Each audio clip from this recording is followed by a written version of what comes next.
So the one thing I always tell them whenever they come in, I'm like, well, what's in sweat?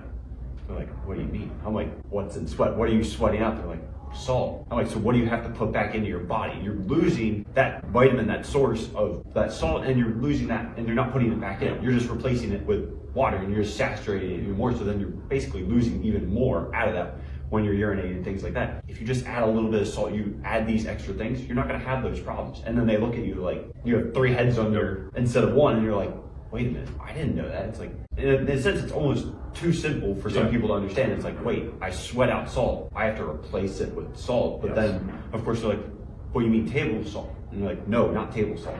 Then you have to explain to them what they're doing. Then it finally, for some, it clicks, and they're like, oh, that makes sense now.